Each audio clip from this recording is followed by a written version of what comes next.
Hi there, my name is Adrian Pijoan. I'm a new media artist, filmmaker, and educator. Throughout my career, I've worked with many different new media technologies, including 3D modeling and animation, game engines, AR artworks, digital fabrication, 3D printing, laser cutting, to create both digital works and sort of hybrid works that exist both in the digital world and the physical world. In this workshop, we're going to do exactly that. We're going to take something that exists in our physical world, but is a little bit out of reach for most of us, which is the Earth's moon.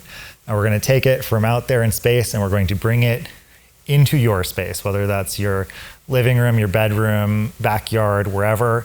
We're going to create a AR application for a mobile device that allows you to visualize the Earth's moon in your space, get up close and personal, look into all the craters, look at all the features of the moon. We'll be using NASA's data that they provide to us for free on their website to have a fully scientifically accurate model of the moon, so we won't have to go in there and model every single little crater and feature. Instead, we'll just be using depth data and photographic imagery of the moon to create a perfectly accurate replica within our space.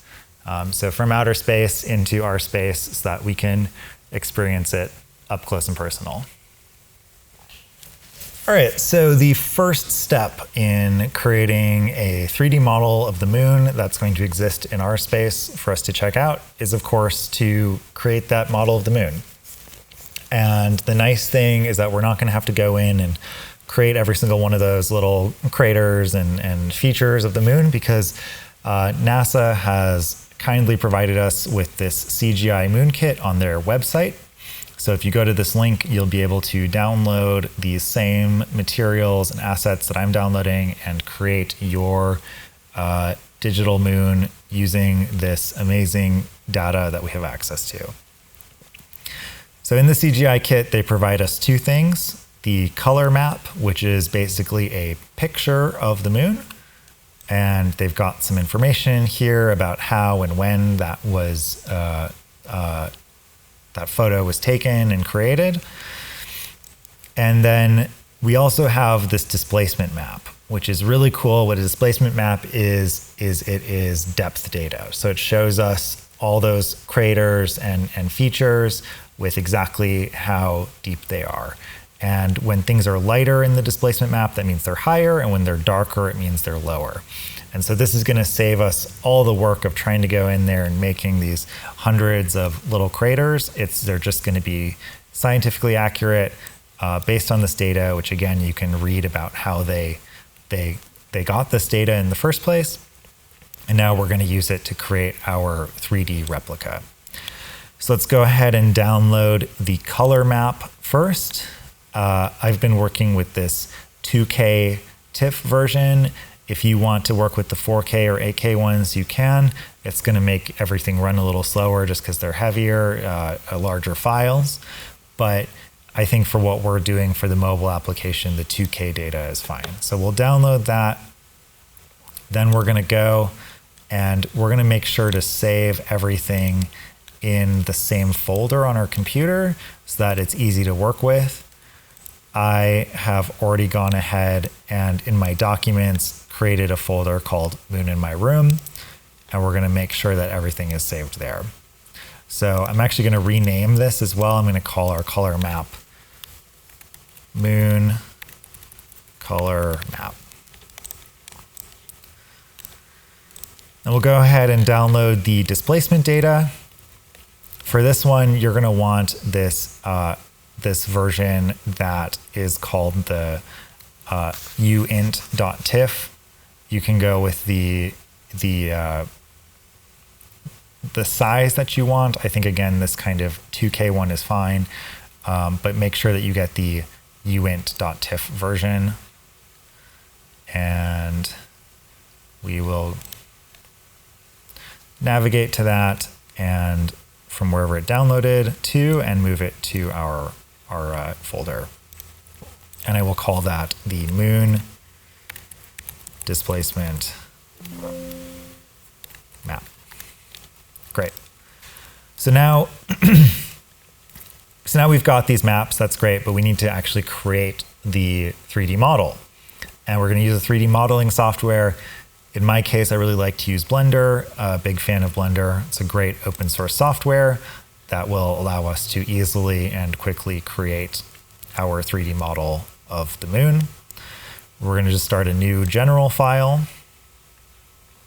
which will load in with this camera, this cube, and this light, which we can go ahead and delete. So we'll just click and drag to select all those things and hit the X key on our keyboard, which will bring up this little prompt, and we can say, yes, delete selected objects to just have a clean slate to start from.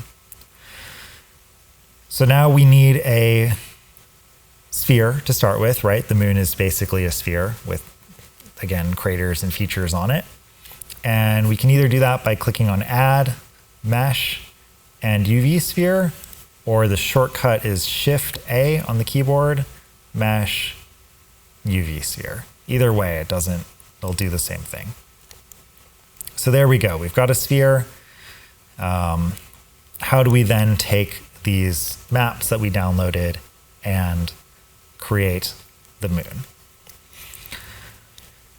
The fastest way to use that displacement map to create geometry is to add a displacement modifier. So with our sphere selected here, we're going to go ahead and click on this little icon on the right-hand side of the screen that looks like a wrench that says modifiers.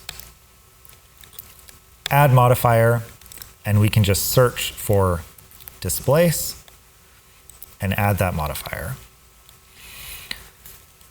So we've got this modifier and we have this texture. And now we need to put the texture into the modifier. And you can see this right here within the displace modifier. There is this little area to add a texture. Right now there's nothing there. If we click new, it'll create a new texture. We can rename it to moon. And if we click this button here, it will take us to that texture. And right now you can see it's just black, there's nothing there. But if we open an image file,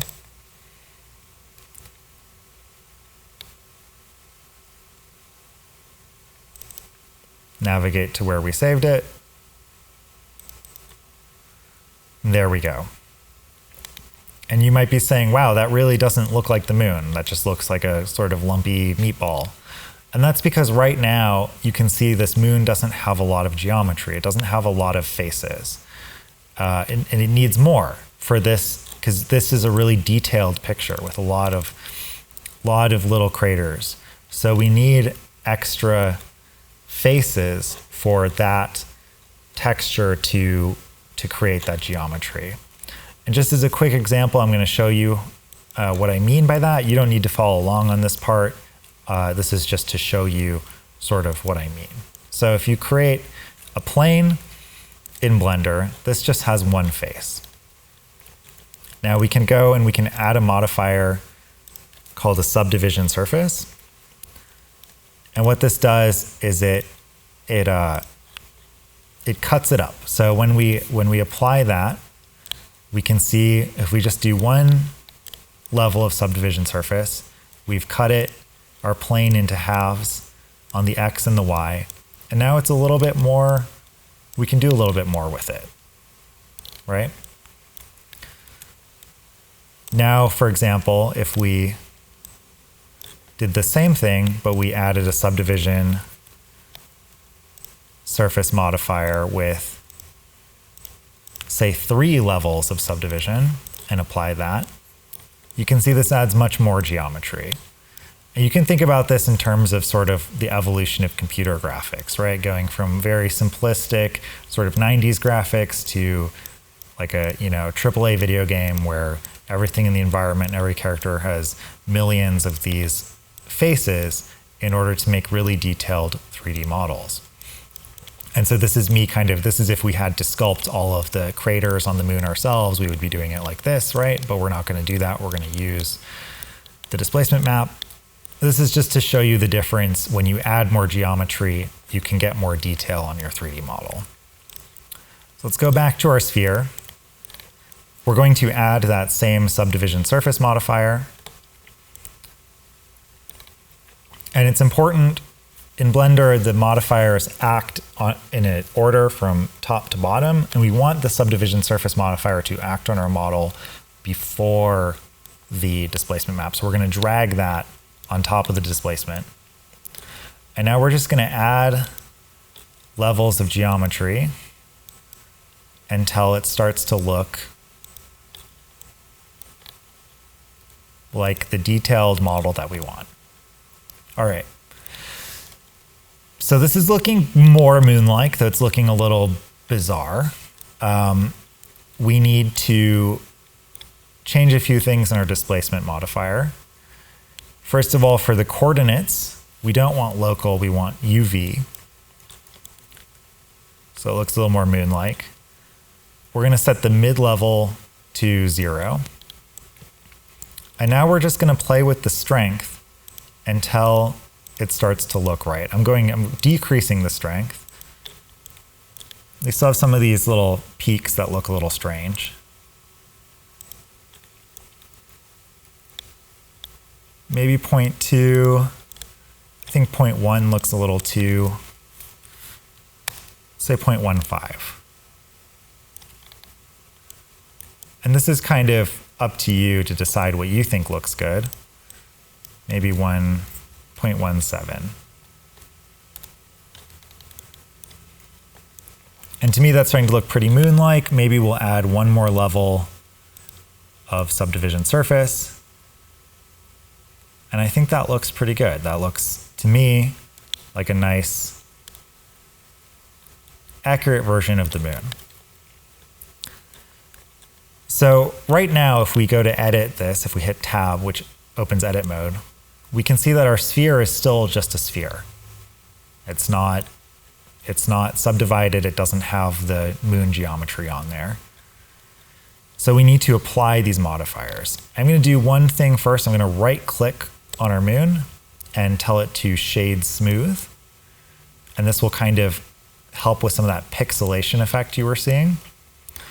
And now we're going to go ahead and we're going to apply our subdivision surface modifier. So we'll click on this little arrow on the top line of the modifier, go to apply, and then we will apply our displacement modifier. Now when we hit Tab to go into edit mode, you'll see that we actually have all of this geometry. It's not just our original sphere. We have thousands and thousands of faces that give us this very detailed version of the moon. Normally, if you're working with AR, you don't want super high polygon models like this, but because we're making an environment that just has one thing and we're really focused on that one thing and our ability to explore it, I'm okay with having this high poly count version of the moon because that's the whole point of this application that we're building. We're not going to have an environment, we're not going to have animated characters or anything. We're just going to have the moon in our space and be able to get an up-close look at it. So I think it's worth having this dense mesh on the moon. So let's go ahead and save this just to make sure our work is saved. We'll save it in the same folder as moon.blend. So now we have our 3D modeled version of the moon made just with that displacement data from NASA. We're actually not going to add the color texture yet. We're going to do that inside of Unity just because it's a little easier to have those textures set up correctly if we do it inside of Unity. So we're going to go ahead and export this model for use in our AR app in Unity. So we're going to go to File, Export, and we want to export this as an FBX. We will make sure that for our export, the forward is set to -Z forward and up is set to Y up. We only want to export mesh. It's the only thing on our scene, but it can't hurt to tell it that we only want to export the mesh. And right now I have the moon highlighted, or selected, so I can tell it to limit it to selected objects. Apply units, and all of that is good. We don't have animation, so we can uncheck animation. And other than that, the default settings are pretty good, and we can go ahead and export our FBX.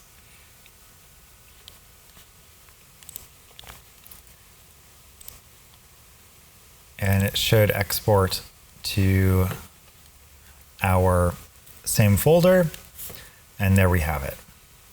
So we can go ahead, if we've saved everything in Blender, we can go ahead and quit Blender. And we're going to now move over to Unity to build our AR app and bring the moon into our space. So we'll want to go ahead and open up the Unity Hub.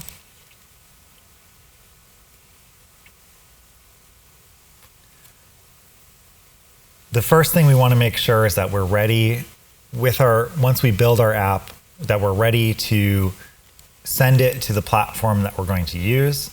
I will be using an Android device since we're on Windows. If you were on a Mac, you could export to an iOS device and an iPad or an iPhone. But we'll need to make sure that all of those packages are installed before we start our project. So in the Unity Hub, under your installs, you'll need to make sure that you have these packages installed in whatever install of Unity you're using. And you can see for me, I already have Android and iOS.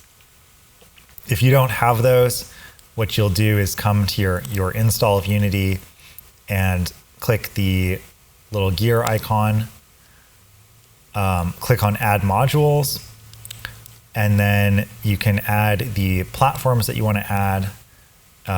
So I can't check them because I already added them, but you would just click the checkbox next to them for Android build support for OpenJDK and Android SDK and NDK.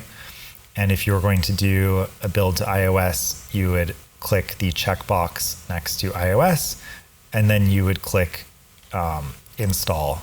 I can't install them because they're already installed, but that's what you would do to make sure they were in your version of Unity before you create a new project.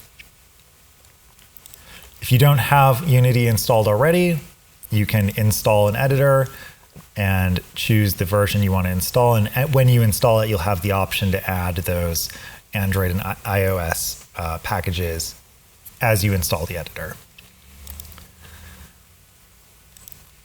Once you have that all set up, you're going to go ahead and create a new project. We are going to create an AR project, so we will use the AR template that Unity has. This is really nice because it provides us with a sample scene that has a lot of the components and game objects that we need already added, and saves us a lot of work. So I'm using the AR mobile template since we're building to a mobile device. Give our project a name. We'll call it Moon in My Room. We'll choose where we want to save it. We're going to do that same folder that we created already. You can connect it to Unity Cloud or not. I'm not going to because I'm just working locally on this machine, but that's up to you. And then go ahead and click Create Project. Now we have Unity open with our AR sample scene that came from using the AR template. It's loaded a bunch of important stuff in here for us. The AR session game object is what initiates the AR session. It has this thing attached to it called this component attached to it called the AR input manager that does what it says it does. It manages input from your phone. We have a directional light, which will just illuminate our 3D object once we put it in here. And we have this AR camera, which we can see where it's pointing, and we'll want to put our moon within the view of the camera. Let's go ahead and get our moon in here, and then I'll walk you through some other stuff to get our AR app working the way we want it to work. So to get our moon in here, we can just take our FBX and drag and drop it down here where it says assets, and Unity will import that FBX. And then we can drag and drop that into our scene. If we have the moon game object here selected, we can give it a position and rotation within the world. I like to start the position at 0, 0, 0 on the X, Y, and Z, just so it's at that origin, and then we can move it in front of our camera just to make sure it's in view. So now we need to add our image texture to this to make it look like the moon. We can go ahead and create a new material and call this moon texture. And where you see we'll also want to drag in our moon color map into Unity. And then here within this texture, we can add that moon color map to our texture, and then add our texture to our object. I just clicked and dragged it on there. And now you can see we have this really nice model of the moon with the image texture on there and the geometry that we created in Blender.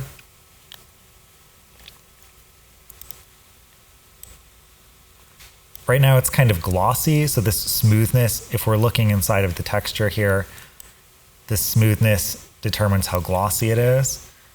If we go all the way to 1, it looks really wet or like it's made out of plastic. I think because the moon is pretty rocky and dusty, we're going to go to 0 on the smoothness, and that'll make it look sort of more rocky like it is. Okay, so if we click play, we can test out our little app and see how it looks on our computer.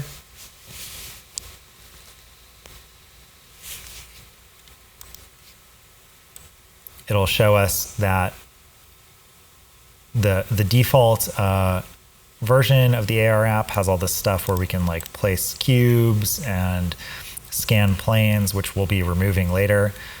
But there we can see our moon and how it'll appear in the world using our phone's camera to place it into the real world. Not super exciting, right? It's just there. I think we could make it a little more exciting by making it spin, for example, just like the real moon does as it orbits the Earth. So if we click on our moon, we come down here and add component, and we will add a new script, and we're going to call it rotate because that's all it's going to do. And you can see within our assets this rotate script appeared.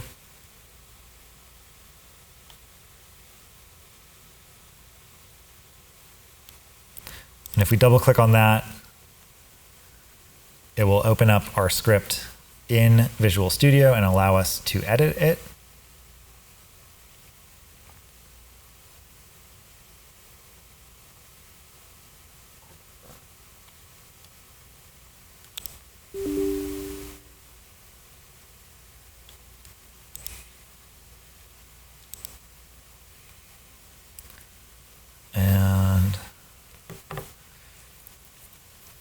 we are going to write a very, very simple script for this that will, all it's going to do is make that moon spin. We only want to do it, we're going to do this in where it says void update, because void start only happens right when the script starts to run, but we want the moon to rotate continuously. So we're going to do it in update, which is where things that happen to the object continuously go. And so what we'll do is we'll write in there transform dot rotate parentheses, and then we're telling it on the X, Y, and Z how much we want it to rotate. We don't want it to rotate on the X or Y, we just want it to rotate on the Z. I found that 10 frames is pretty good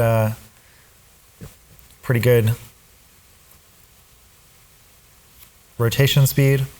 And then we want to multiply that by time dot delta time, and then we want to tell it that we want it to rotate in relationship to itself. The time.delta time, we add that to make sure that it spins according to time rather than the frame rate of the computer. If we just did the 10F without the time.delta time, it would spin faster or slower depending on the frame rate of your computer, which you don't want. You want it to spin at a continuous rate. But that's it. We just need that one line of code. We'll hit save. We can close out of Visual Studio.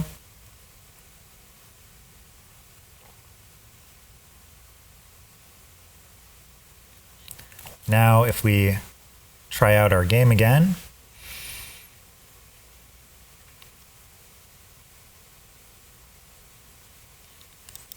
you'll see that the moon now rotates. So that'll be nice when it's in our space. We'll both be able to walk around it, but we can also just watch it rotate. So that's fun. And then we need to add one more component to our moon game object. So if we click add component again, and if we type anchor, you'll see this AR anchor. What the AR anchor does is it keeps it in one place. So once it spawns in, it'll stay there, which lets us move around it.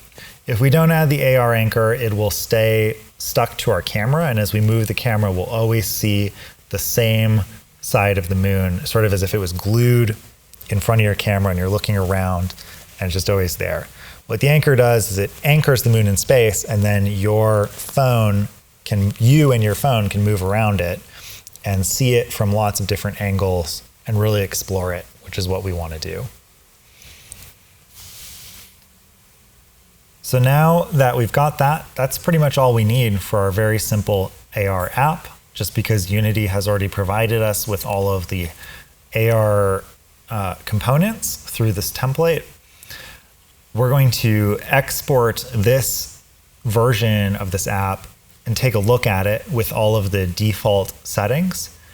And then once we do that, we're going to come back, change a couple things, and export it again, just so you can see both the way that Unity's default AR scene looks and then the way that it looks once I set it up the way I like it.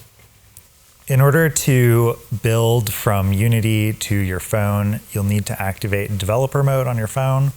It's just there as a safeguard, so if you don't know what you're doing, you can't build random apps and stuff to your phone, but since we know what we're doing, we're going to enable it. So the way that we'll enable developer mode is by going into our settings on our device, and you can just search your settings for build number, and you'll get into the About Your Phone section, which will show you the build number, and then you will tap on that 7 times.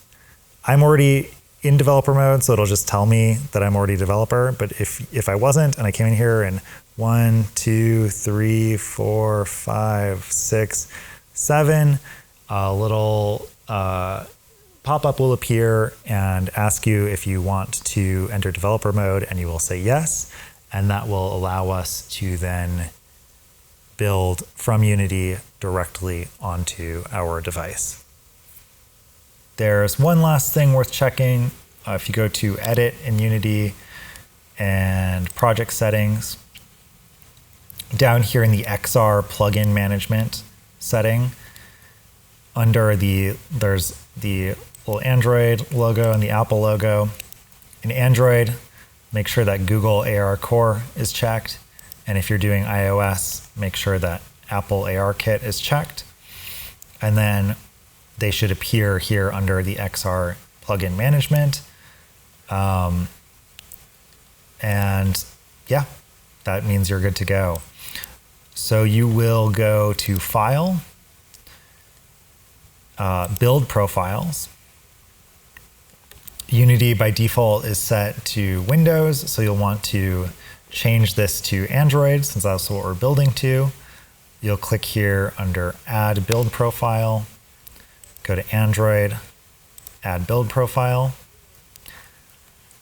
Then you'll have to tell Unity to switch the profile to Android.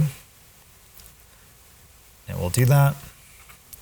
At this point, you can go ahead and plug in your phone or other Android device to your computer. Mine gives me a pop-up menu asking if I want USB debugging on or off. I want it to be on. Or if it asks you to allow USB debugging, tell it that you allow it, because this will allow us to build our AR app directly to the phone. So we're not going to have to build it to our PC and then export it. We're going to build it directly to our phone and be able to use it right away. So once you've switched your build profile to Android, if you scroll down, you should see a run device. It might be set to default device. And if you click that, you should see your whatever Android device you're building to. In my case, it's a Google Pixel 8. But for you, it'll be whatever Android device you're building to. So click that, because that's where you want it to run. If you don't see that showing up, even though it's hooked up and in developer mode, click refresh and see if your device pops up. Now we can go ahead, once we've got our correct device selected, we can tell it to build and run. We'll need to save the build somewhere on our computer as well. I will just, in the folder where I've been saving everything, create a new folder called builds, and we will save it there.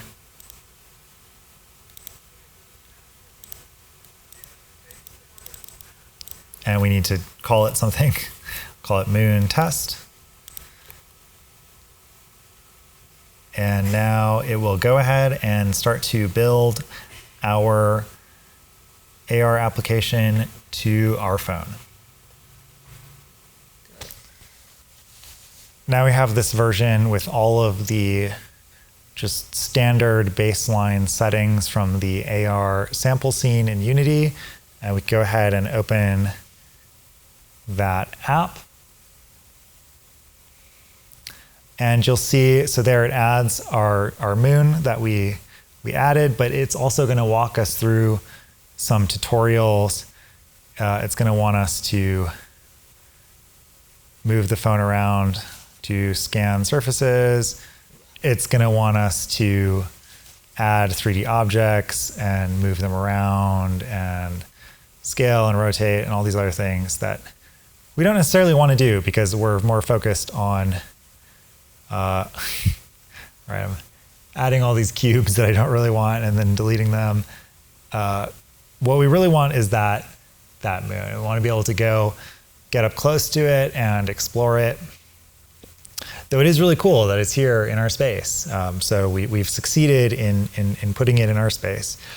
But I am going to show you how to go in and remove some of those parts of the standard AR template that we don't want, so we can just focus on seeing the moon in our space and getting up close and personal to it and looking at it.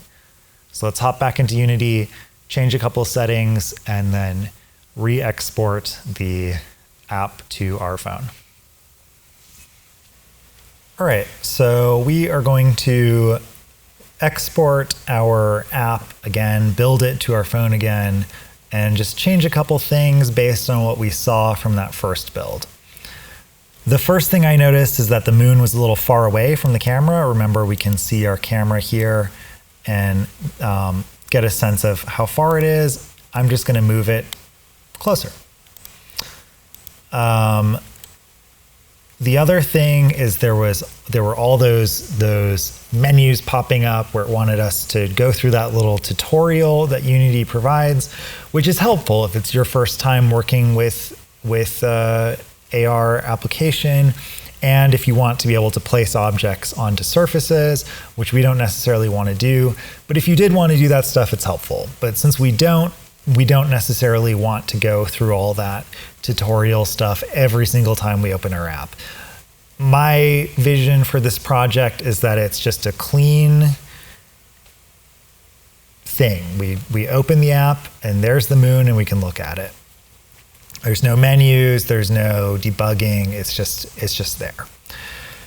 So we're gonna come in here and go turn a few things off. So we have this, in our scene, we have this UI object that's the user interface that's handling a lot of the pop-up menus and stuff. So we're gonna click on it and we're just gonna turn all this stuff off by clicking the check marks next to each of these things. It doesn't really matter what all these do, we just don't want them. So we're gonna get rid of those. And then we are going to come to, hang on. After we've turned off everything in the UI, we are going to come to this other game object here called Event System, and we're going to turn off the XR UI input module. This is just going to get rid of that. It's going to get rid of all of the inputs, but since we don't have input, it's okay. It's just going to get rid of that thing where we can tap to make cubes, because we don't want to do that. Because we don't want cubes, we want the moon. And once we've done those two things, we are ready to build again. So we're going to connect our device to our computer. We're going to make sure that we allow USB debugging, and we'll go to File and Build and Run. It will ask us to save our changes. Go ahead and save them. And then just wait for Unity to build our app to our device a second time. When you build to your phone, you'll notice that it just automatically opens, but I've gone ahead and closed out of that, but it will generate an app icon for you with the Unity logo. So you can go ahead and open that up. And as you can see now, we just load right into showing off our very cool NASA CGI moon with no startup menus or tutorials or anything like that. It will still scan planes if you point it at the floor. There you go. Start to see objects within your room, and because we added that anchor, it'll just stay in one place, and we can get closer, really get up close and look at the features. If we wanted it to rotate faster or slower, you could go back into that script and change that 10 number to a larger or smaller number. But again, I like this rotation. And yeah, I just think this is so cool, right? I mean, we've got whatever space you want to put this in, there it is. And you can come check out all of the cool details and really feel like you get the experience of seeing the moon in your room.